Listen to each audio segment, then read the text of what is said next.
You already know what type of time we on. When you hear that music, it means it's the fastest 30 minutes in all the sports and some of the most interesting topics, some of the most insightful commentary anywhere in the city. I got my man Tyvis Powell in the building. Tyvis, how you doing? Oh, I'm good, man. Missed y'all today on the UCSS, but I'll be on tomorrow, though. Hey, we ready to go, man. Let's get right off into this thing. We got a great show planned for you guys. We're going to talk about a little bit of what the draft stuff. We've been watching the NFL draft throughout the weekend. There's some burners. There's some guys out there. I want to pick Tyvis's mind on whether or not we should stay at pick number 54, or does somebody in the combine really show him something that he wants to stay there and draft a receiver that can really help him? Are we looking at veteran versus rookie? Also, there's a big-time defensive tackle that's been linked to the Cleveland Browns. Defensive tackle Christian Wilkins linked to the Browns. It looks like he's going to hit the free agent market. And obviously, he's been linked to Clemson, and obviously he has the same agent as Deshaun Watson. He also has played with Deshaun Watson a little bit. I don't know if that's going to get him here. Maybe that big bag of money will get him here. We'll see if time that we should go ahead and brack that Brinks truck up for Christian Wilkins. And, of course, the number one topic of the day, Mike Evans resigns in Tampa. He resigns with the Tampa Bay Buccaneers. He looks like he's going to resign with them, and it looks like he has a chance to end his career as a Tampa Bay Buccaneer. Before we get to your comments, let's take a look at some of the details from the Mike Evans resigning with the Tampa Bay Buccaneers. I heard you had the range gassed up. You were going to go to Hopkins and pick up Mike Evans. I did. I had the car ready. Yeah. Well, speaking of Mike Evans, that is exactly. It was reported that Mike Evans would hit the open market, and this is what Mike Evans' agent said. And his agent played it well. Mike wants to play with an elite quarterback in an offense that will showcase him and be paid like a top receiver. He doesn't want to play with a rookie quarterback. Winning a Super Bowl is a key priority. Fast forward to this morning, and Steve Take Tag board full. Deal done. Deal done with the Tampa Bay Buccaneers. 2-year, $52 million deal. Done. 35 guaranteed. He has a real chance to start and finish his career as a Tampa Bay Buccaneer. Tyvis, when you hear that, Mike Evans is off the board, was this already the foregone conclusion for you? Did you already believe that Mike Evans was going to go back to Tampa Bay? Yeah, I mean, the thing about this is, and I dealt with this when I didn't personally deal with it, but my agent would talk about this. A lot of the times people will say as a player, like, tell the agent, just give me the most money. Give me where I can get paid the most. And it's been so many times that the agents go out there and they do the bag, right? And then when the agent come back like, hey, I got the Browns say they're going to give you $60 million, like what you want to do?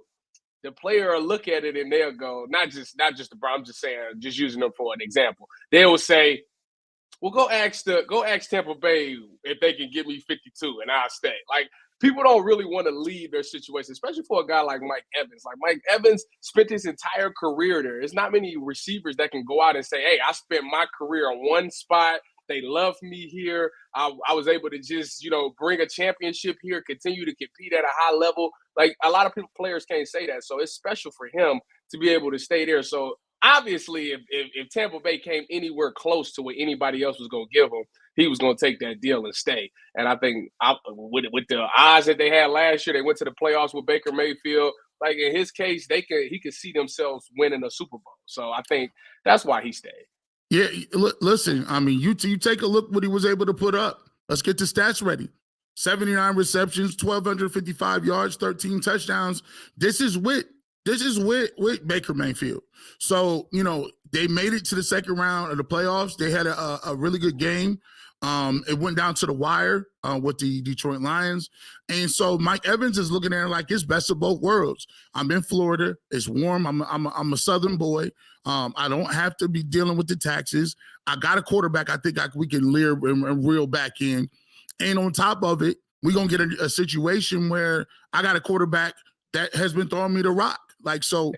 And he in a different situation. The difference between him and a lot of other wide receivers is he got a ring already. He got the ring. He got paid. Like, what? Why do I need to? Like, yeah, I want to still compete at a high level, and I still want to go to the Super Bowl. But if I don't, I got one already, so I'm good. My career is already solidified. So I feel like, hey, I'm going to go ahead and stay where it's warm. I ain't paying no taxes. They love me in Tampa. I'm one of the best receivers to come in Tampa. Like, why would I leave? So I think that ultimately played a part into why he decided to stay in Tampa Bay. And I don't blame him for doing such a thing because I would have did the same thing. Now you got two guys off the board. I believe T. Higgins is definitely off the board for one reason. It's the Bengals. The Bengals and Browns have never completed a trade, I don't think, within the division. They don't get down like that. And listen, they said they may think about franchising them. There is no way you're going to give an opportunity to T. Higgins to come play you twice a year and show and prove that he's a number one receiver. So that's like two guys down. In your mind, who's the next guy up, Tyvis, in terms of, okay, those guys are the big names. Who's the next biggest name on the board? The biggest fit? I mean, we went through this. You know, it's you got Calvin Ridley, Mike Williams, Marquise Brown, like, and Gabe Davis. Like, those are like the names. But to be honest with you, all of those names is fine. Like if they get any of those names, that's cool. You know, like they're all playing. Yeah, it's not gonna jump off the board. Like, I'm not gonna be like, oh my God, we got such and such. Like, that's not the case. I mean, it's like this with the Jordan. When the Jordan 2s come out, you like, but they the 2s though. Yeah, they not. They not. Like, don't get me wrong. Like, out of all those names, like, if Mike Williams stay healthy, like, he is a big playmaker. Like, the dude make plays and you could throw it up and he gonna make something happen, which is something that we don't have. You thought you had that with Cedric Tillman. You kind of had that with DPJ. So you'll get that with him. It's just a health thing. When healthy, he's really good. But that's like, we got a quarterback that's already coming back from injury. We got a running back that's coming back from injury. We can't have a receiver coming back from injury as well. So like what is this, the redemption tour? So that's why it's like I'm kind of cool on that. Calvin Ridley, for him to be the number one last year in Jacksonville, I mean, he had a good season, but it wasn't nothing that like blew me away. Like, the fact that Christian Kirk was that big of an impact. I thought once Christian Kirk went out, all right, this was Calvin Ridley to really get his money off. You gonna be the guy that they gonna look at. You still got to make plays, and he kind of got quiet. But to me, I think that when you look at a guy like Andrew Berry, he always does something that's just like, whoa, like, what is it? Whoa. And I wouldn't be shocked if he trade for somebody. And I keep saying that the guy that I think they trade for, nobody gonna believe me. And it's gonna sound crazy, but the Stephon Diggs thing it just makes sense. Buffalo probably tired of the antics. He probably sick of Buffalo. I think that you could come to Cleveland. You know, you get Ken Dorsey back, who you had a really good year with last year. So like, you know the playbook. I think it makes sense, but we'll see. I don't know I didn't look up the numbers. I don't know how the numbers will be. But listen, we know if they really want them, the Browns will make it work. So you starting to think, you know, Earl, I'm not going to take credit for it. I'm going to give Earl his flowers. He said a little something the other day when we was talking, and he said, look, if these big names is flying off the free agency list, and I'm looking around and I feel like this is a good receiver class, but the receiver class may be a little top heavy. If I ain't getting to Marvin Harrison, Worthy is already off the board. 4-2-1 himself is out of here. He wasn't getting top 10. You're not getting none of them. You're not getting young Rome. You're not getting him. They may have some pokes that fall to him or something, but for me, the trade looks a lot more likely than it used to be. Now that we kind of seeing some of these things. With that being said, let's continue to work and move through this thing. When we get back, the Browns have been linked to a defensive tackle, and I wouldn't actually be kind of mad at this. If you can't, there's more than one way to skin a cat, and maybe that way is defense. When we come back, we'll get to that. It's G. Bush and it's Tyvis on the Ultimate Brown Show on the UCSS Network. Just mentioned my man Earl the Pearl. Shout out to him. Thursdays, 5 p.m. over here, right here on the Ultimate Cleveland Sports Show YouTube channel. You already got the Ultimate Browns, you got the Ultimate Cavs, you got the Ultimate 216. Check out Earl the Pearl. He mixes sports, he mixes culture, he mixes the 216. What's going on in your community, the local level. Earl does a good job of mixing all those things together and has a great show. Make sure you check that out Thursdays at 5 p.m. And the best way to check it out is just to subscribe to the Ultimate Cleveland Sports Show YouTube channel. You'll know anytime that we got shows coming up, and you'll be able to go ahead and check those out right here on the UCSS network.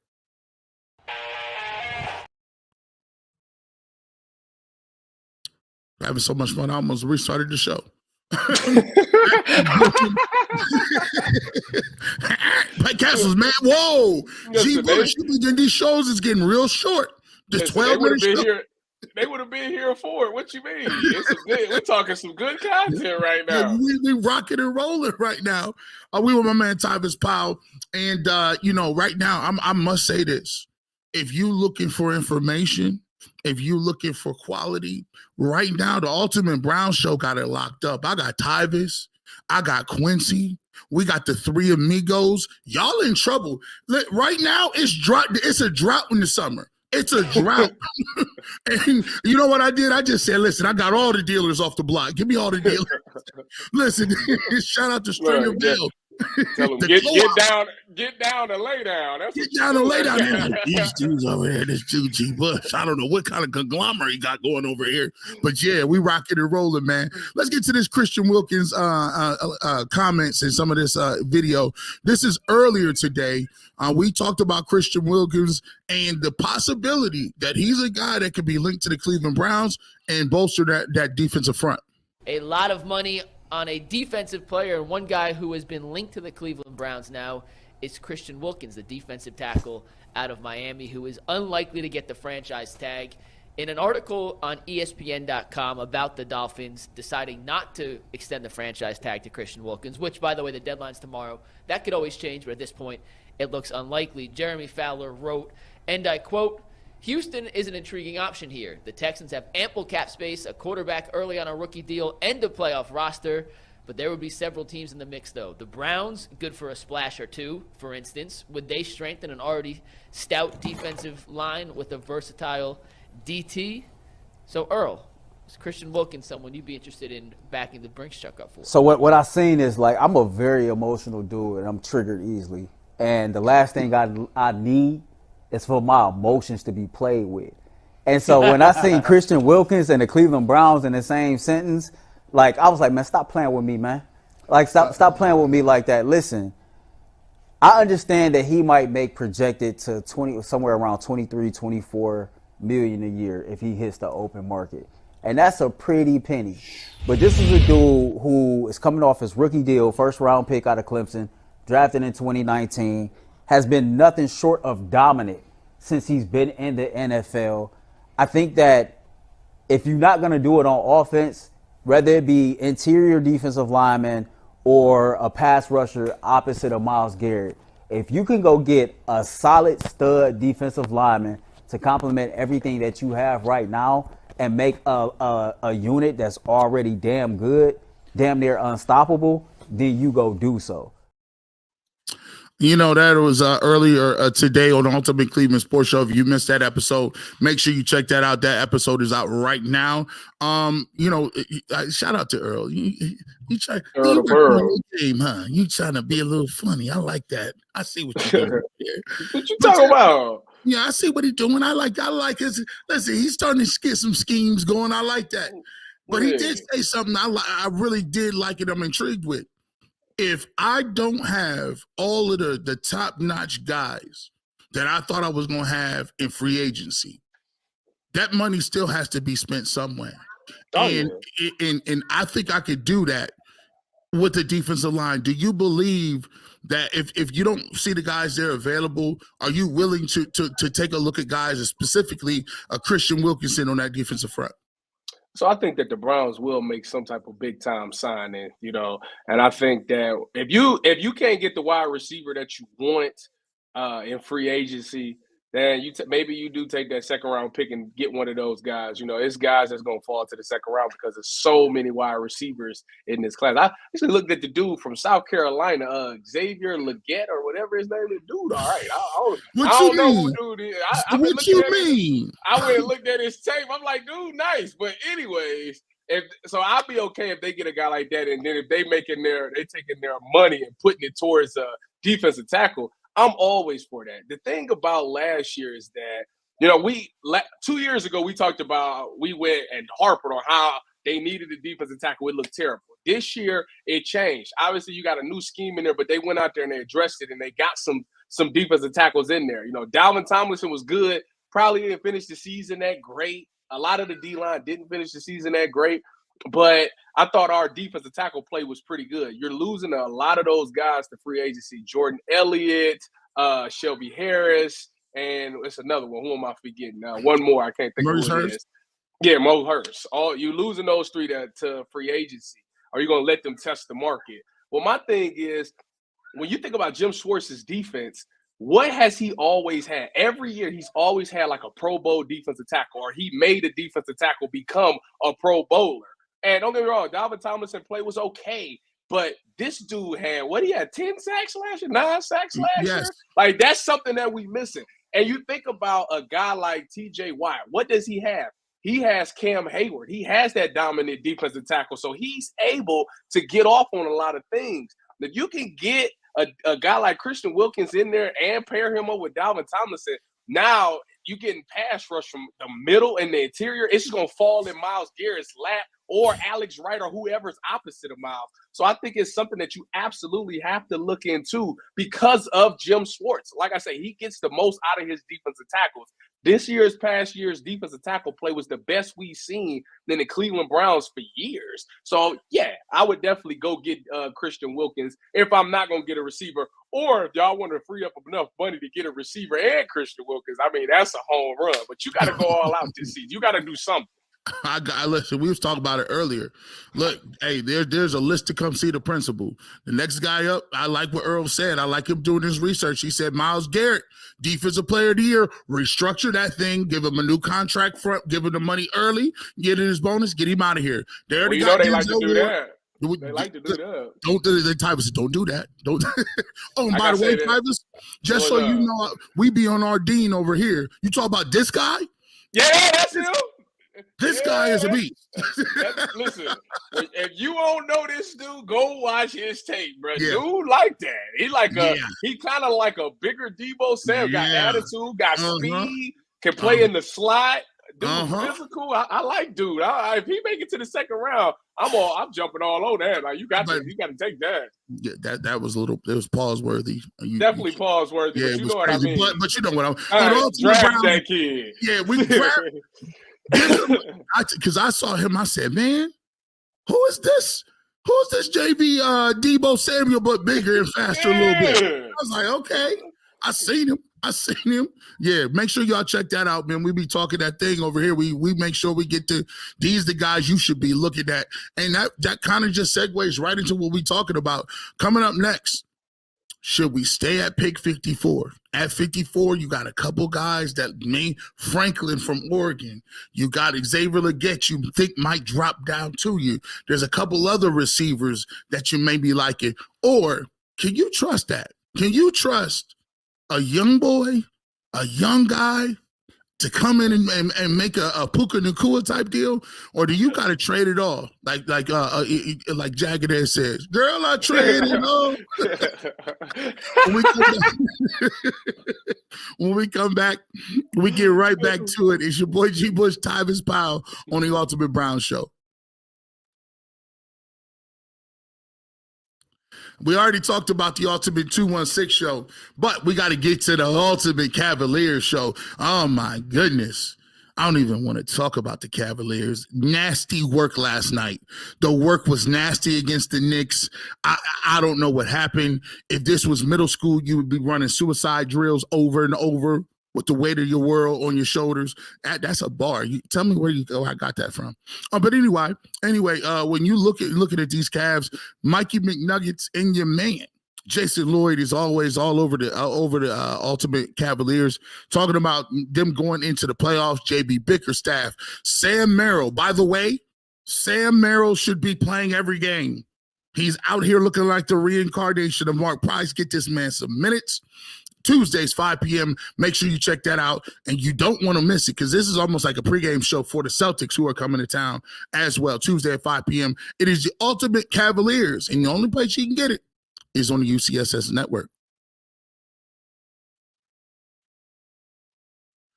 All right, we back again. G Bush Tyvis, pal. Make sure you follow me at GBush91. Make sure you follow Tyvis at one Tyvis on Twitter. Tyvis, we've been talking about the receiver position, and 54 is a funny thing because 54 puts you in a position where now you're waiting and hoping that somebody you like falls to you.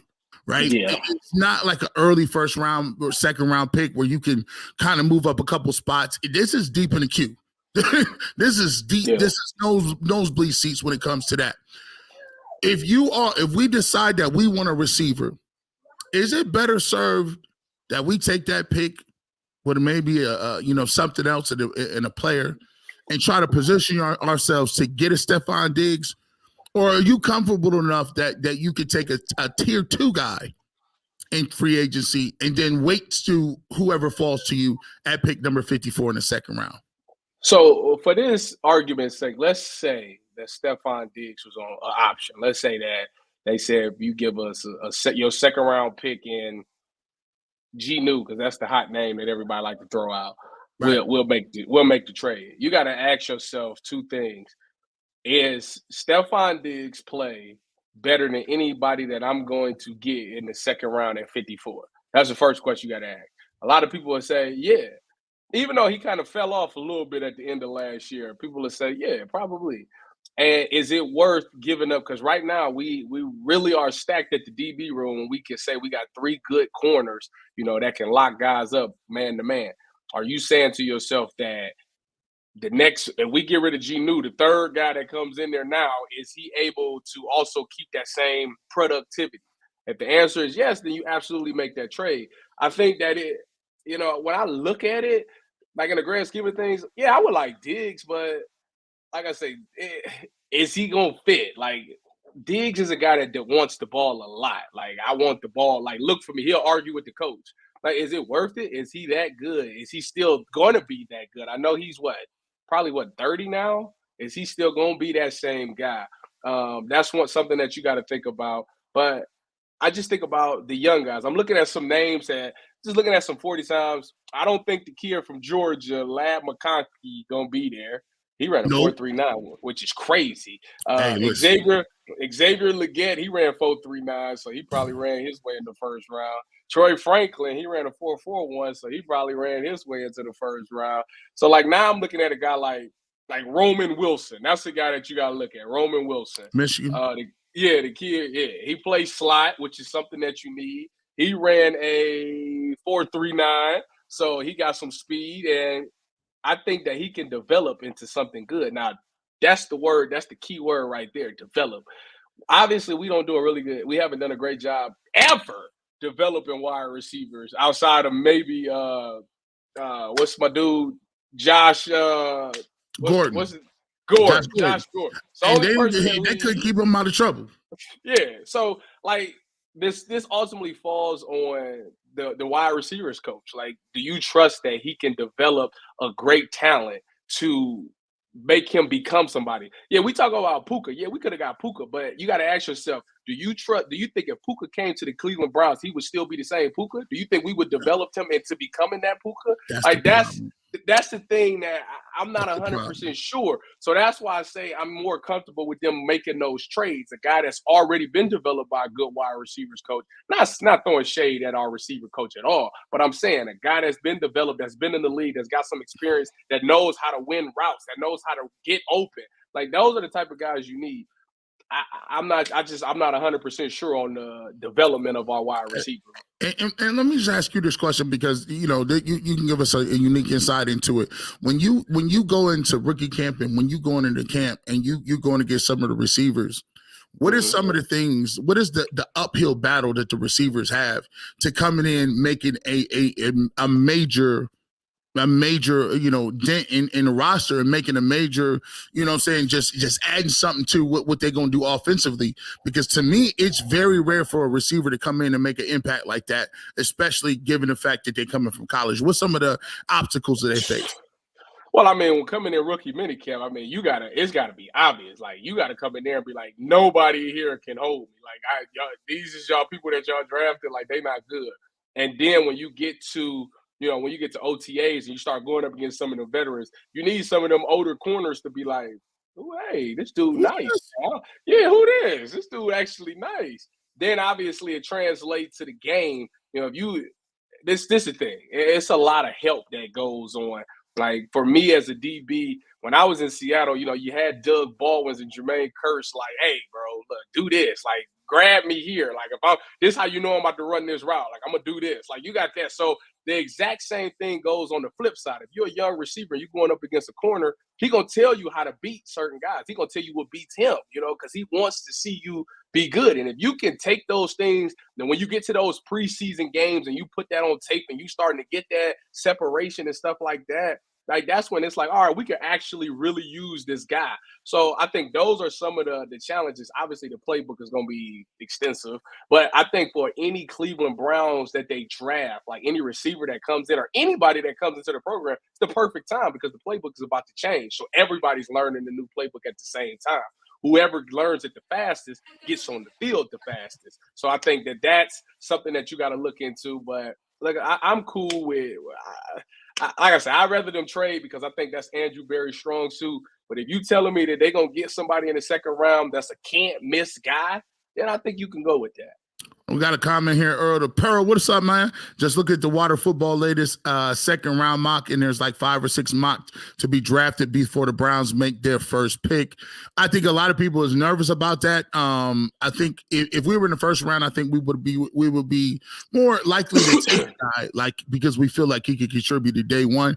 But I'm starting to move on to the theory in my operation stockpile is that.